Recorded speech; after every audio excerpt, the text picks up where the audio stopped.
Front and Center. Front and Center.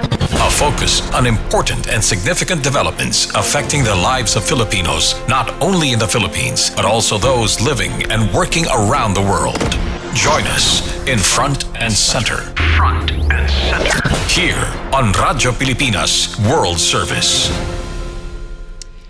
Good day, welcome to Front and Center, where we focus on developments in the Philippines, legislation that provides policies and directions that strives to promote a better economy for the country, issues that concern the welfare and well-being of every Filipino.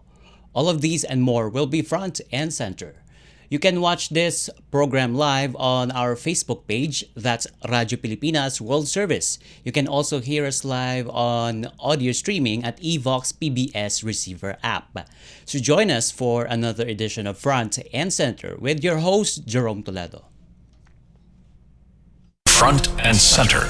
Front and Center. Here on Radyo Pilipinas World Service. Let's focus now on the Bureau of Customs as the Commissioner, Ariel Nepomuceno, has recently asked Senator Panfilo Ping Lacson's help to automate systems at the Bureau of Customs. Senator Lacson has disclosed that Nepomuceno or Commissioner Nepomuceno made the request in a meeting last Tuesday. Nepomuceno made such a request to Senator Lacson to deliver more efficient service and save a lot in tax collections once the BOC is fully automated. He said that while the BOC has computerized its systems, it still needs to automate because it is still not free from human intervention, which opens the door to corruption. Senator Lacson said that so long as there is a human intervention, there will be discrepancies in import and export records of the Philippines and its trade partners, which may mean billions of pesos in lost revenues.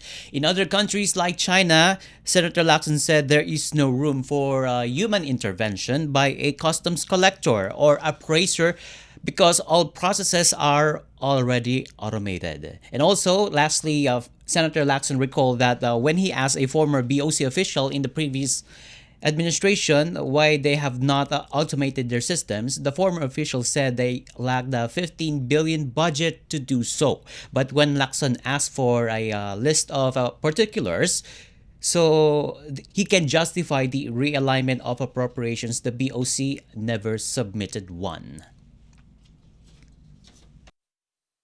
Front and Center. Front and Center. Here on Radyo Pilipinas World Service. And let's focus on the Senate, particularly this resolution that was filed by Senator Alan Peter Cayetano.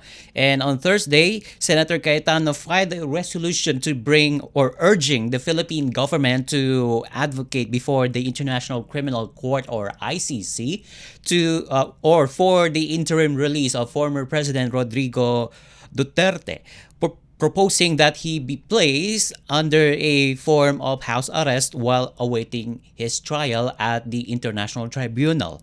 Filed on July 10, the resolution titled Resolution Expressing the Sense of the Senate to urge the Philippines to advocate before the International Criminal Court or ICC for the interim release of former President Rodrigo Roa Duterte, including inter alia entering into an agreement with the ICC, and that is to receive custody of the former president in the form of house arrest or any other appropriate arrangement in the premises of the Philippine Embassy in The Hague in the Netherlands.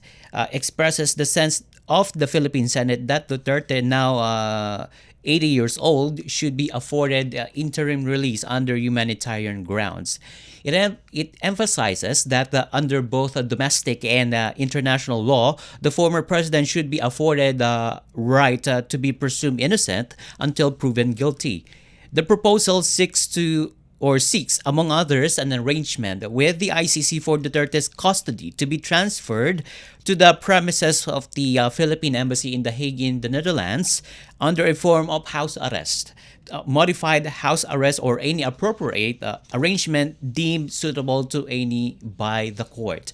And that arrangement or these arrangements will be subject to any conditions that may be imposed by the pretrial pre-trial chambers, such as the restrictions on the movement, staying at a particular address, prohibition of contact with victims or witnesses, and compliance with summons. And at the same time, stated under the same resolution, it cites Duterte's deteriorating health attributed to old age and prolonged social isolation, warning that continued detention may severely impact his emotional and physical well-being. That is also stated under that Senate resolution, and it underscores that although the Philippines has withdrawn from the Rome Statute, it is still possible through our embassy in The Hague to enter into an agreement with the ICC for conditional arrangement, hereby or thereby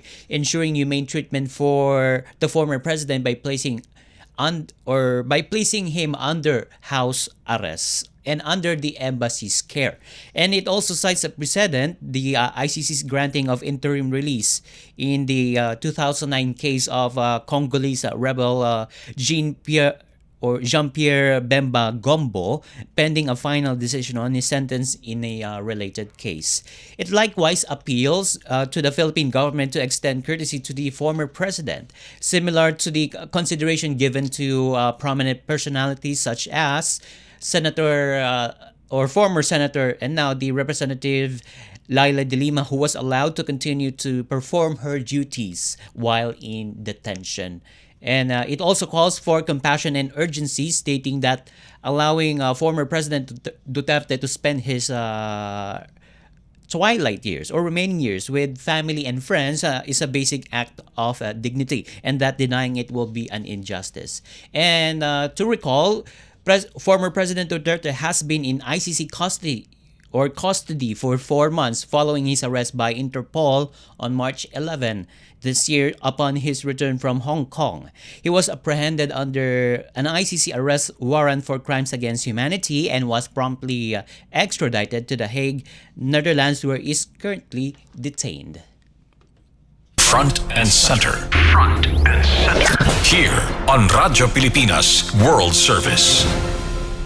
And let's go back to the topic of the 20% tariff that was imposed by the Trump administration to the Philippines. And Philippines will appeal the decision of the Trump administration to impose the 20% tariff rate. And speaking of that, the Philippines trade negotiating or trade delegation team will hold talks with the United States next week to discuss the newly imposed 20% tariff on Philippine exports as part of the effort to secure fair trade terms. And included on that delegation is the Economic and Investments Affairs Secretary Frederick Go, and also the Trade and Industry Secretary Maria Cristina Roque, and some other economic and trade delegation of the Philippines. And Special Assistant to the President for Investment and Economic Affairs, Secretary Frederick Go, confirmed that a high-level delegation, including officials from the Trade and Industry Department, will travel to Washington to engage with the United States trade representatives.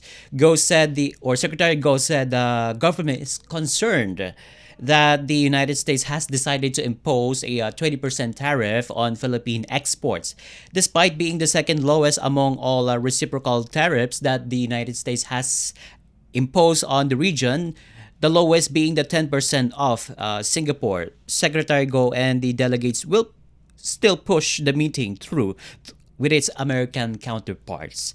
And Secretary Go clarified that the trip was already scheduled even before the latest U.S. tariff announcement, but the issue becomes a top agenda item. And Secretary Go said that the country's top export, which is the semiconductor and electronics, are exempted from the new tariff scheme, which is set to take effect in August. He said that the U.S. officials are still reviewing whether to maintain these exemptions, but for now, the Philippines is as Secretary Go said, in a relatively favorable position. And similarly, Philippine Ambassador to the United States, Jose Manuel Babe Romualdez, said that the Philippines will seek a review of the tariff rate. And if you can recall, in a letter dated July 9 addressed to President Ferdinand R. Marcos Jr., U.S. President Donald Trump announced that beginning August 1st of this year, the U.S. will raise tariffs on Philippine goods to 20%, up from the previously announced 17% tariff rate. Front and center. Front and center. Here on Radyo Pilipinas World Service.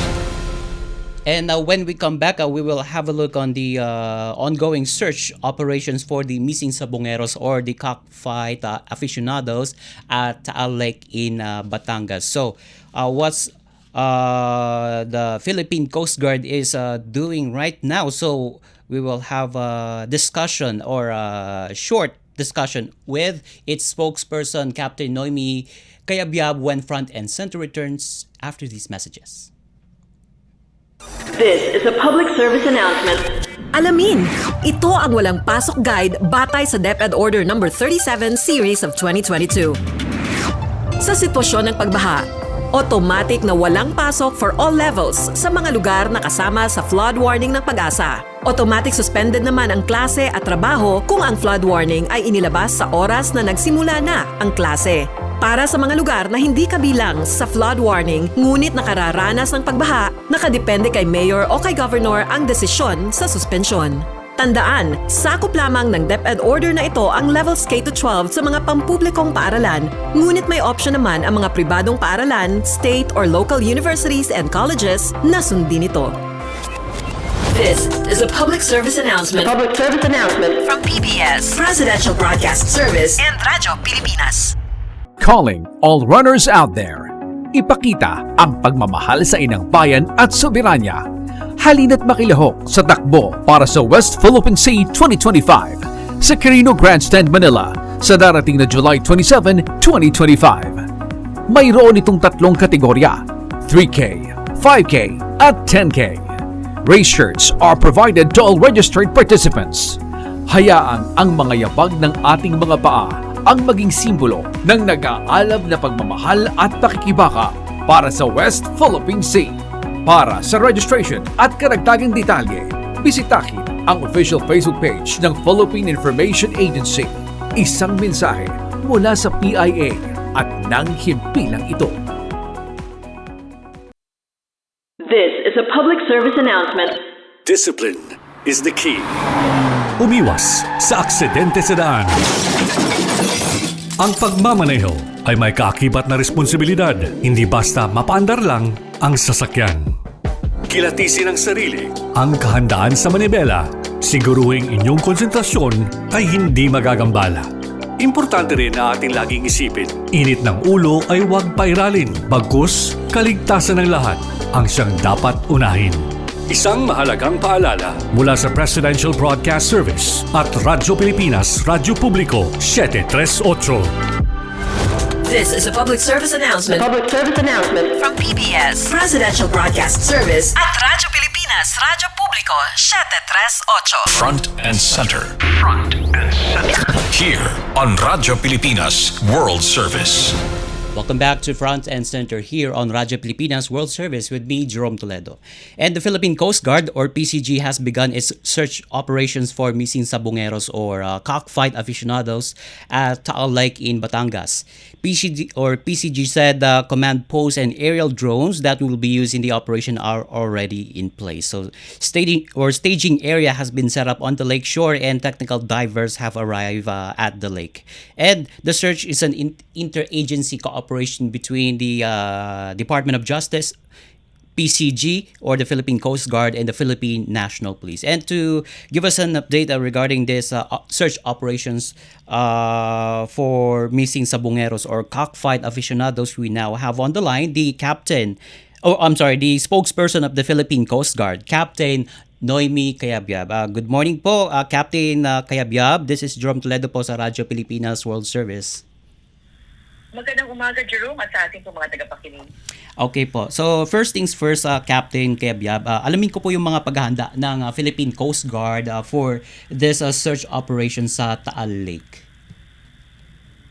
Well, nagsimula na po ang ating diving operation ngayong araw, and kahapon nga po, as part of the preparations, ay nag-conduct na po tayo ng survey assessment doon po sa search area po natin. So based doon sa ating assessment ay nakita po natin yung lalim at saka yung characteristic po ng tubig underwater.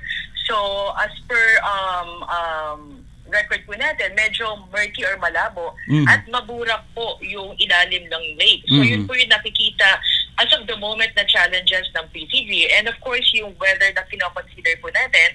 Yeah. So kaya po ngayong umaga ay sinimulan po natin siya ng mas maaga than every afternoon. Kung mapapansin natin, Jerome, na medyo malakas ang hangin, umuulan. Yes. So nakaka-apekto yung lakas ng current sa diving operations natin. Okay. So ilang PCG personnel ang naka-deploy rito sa Taal Lake, and may diving team po ba ang Coast Guard na i-deploy upang tumulong sa paghahanap? Well, we have 3 teams na naka-deploy na ngayon, and as per latest information na natanggap po ngayon, mahigit 50 na frogmen o mga divers ang ating i-utilize for this operation po. 50? Halos mahigit po, 50. 50. But we have 3 teams as of the moment na nasa area po, na nagkakandak na po ng diving operations.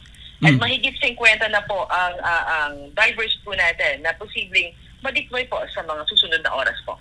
Okay. And they will be all na sisisid po sila para tumulong doon para hanapin yung mga labi ng mga sabungeros po. Yes, tama po yan. So magkakaroon po ng shifting sa dive po natin. Shifting. So mga ilang shift po ito? Pakipaliwanag po sa kanila. As of the moment, so may 3 teams po tayo ngayon. May identified locations po. So may mga nakaantabi tayo mga technical divers to avoid exhaustion po doon sa mga technical divers. Itong mga set of teams will take post or i-relieve or papalitan nila yung ibang teams na nag-dive na. So just to have enough rest and to fully utilize yung buong araw na magandang panahon po natin para sa diving operation.